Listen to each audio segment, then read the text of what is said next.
केंद्रीय गृह मंत्री अमित शाह की अध्यक्षता में मंगलवार 19 मई 2026 को छत्तीसगढ़ के जगदलपुर में मध्य क्षेत्रीय परिषद की एक बेहद महत्वपूर्ण बैठक आयोजित की गई।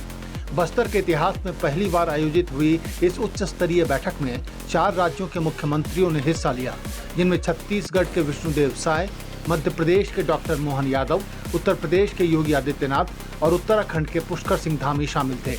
इस बैठक का मुख्य उद्देश्य चारों पड़ोसी राज्यों के बीच अंतर्राज्यीय समन्वय और विकास कार्यों को गति देना था। बैठक में मुख्य रूप से शिक्षा, स्वास्थ्य, बुनियादी ढांचे, कनेक्टिविटी और कृषि जैसे महत्वपूर्ण मुद्दों पर गंभीर मंथन किया गया। अमित शाह ने नक्सलवाद की समाप्ति के बाद बस्तर के चौमुखी विकास पर विशेष जोर दिया। उन्होंने कहा कि आने वाले समय में यहाँ के सुरक्षा कैंपों को आदिवासी कल्याण के लिए जन सुविधा केंद्रों में बदला जाएगा, ताकि स्थानीय लोगों को बैंकिंग, राशन और सरकारी योजनाएं आसानी से मिल सके।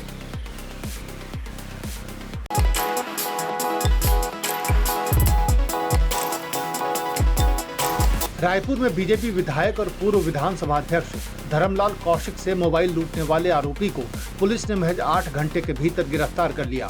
सिविल लाइन थाना क्षेत्र के पीडब्ल्यूडी ब्रिज के पास इस वारदात को सुलझाने के लिए पुलिस महकमा पूरी तरह मुस्तैद हो गया। क्राइम और साइबर सेल के 40 से ज्यादा पुलिसकर्मियों की टीम ने घटनास्थल और कैनाल रोड के सीसीटीवी फुटेज खंगाले। कपड़ों और गाड़ी नंबर के आधार पर आरोपी की पहचान 19 वर्षीय मणिकांत ध्रुव के रूप में हुई, जो एक रैपिडो राइडर है। पुलिस ने उसे खम्हारडीह के राजीव नगर से धर दबोचा। इस त्वरित कार्रवाई पर अब सियासत भी गर्मा गई है। कांग्रेस नेता विकास उपाध्याय ने सवाल उठाया है कि आम जनता के चोरी या गुम हुए मोबाइल के मामलों में ऐसी तेजी क्यों नहीं दिखाई जाती। आम नागरिकों को केवल शिकायत नंबर और तारीख देकर छोड़ दिया जाता है।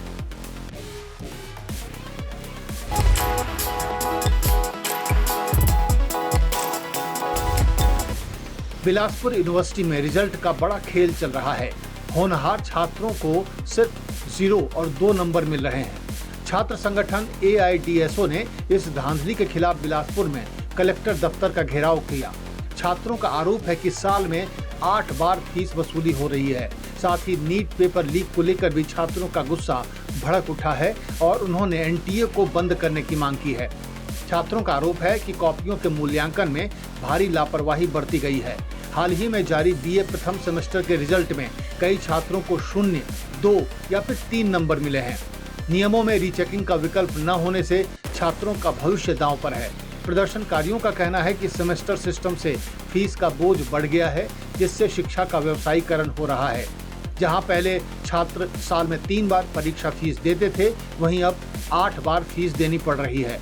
कॉलेजों में न प्रोफेसर है न लैब। छात्रों ने चेतावनी दी है कि अगर परीक्षा व्यवस्था में सुधार नहीं हुआ तो आंदोलन और तेज होगा।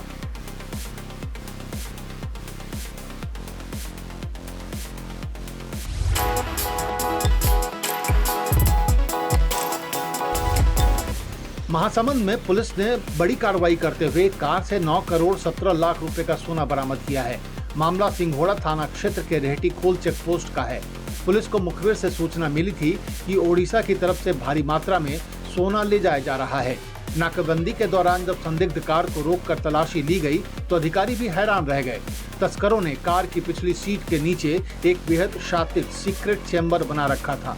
इस गुप्त केबिन के भीतर प्लास्टिक के डिब्बों में करीब 7.5 किलो सोने के बिस्कुट और जेवरात छिपा कर रखे गए थे। इस मामले में पुलिस ने कार सवार 3 आरोपियों को गिरफ्तार कर लिया है। पकड़े गए तीनों युवक गुजरात के राजकोट के रहने वाले हैं।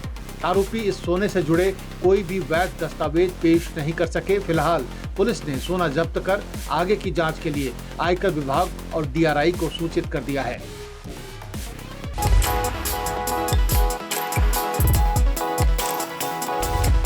छत्तीसगढ़ में मौसम का मिजाज तेजी से बदलने वाला है। मौसम विभाग ने चेतावनी जारी की है कि अगले 4 दिनों के भीतर प्रदेश के अधिकतम तापमान में 3 से 5 डिग्री सेल्सियस तक की भारी बढ़ोतरी हो सकती है। राज्य में पिछले दिनों हुई आंधी बारिश का असर अब पूरी तरह खत्म हो चुका है, जिसके बाद अब सूरज के तीखे तेवर लोगों को झुलसाएंगे।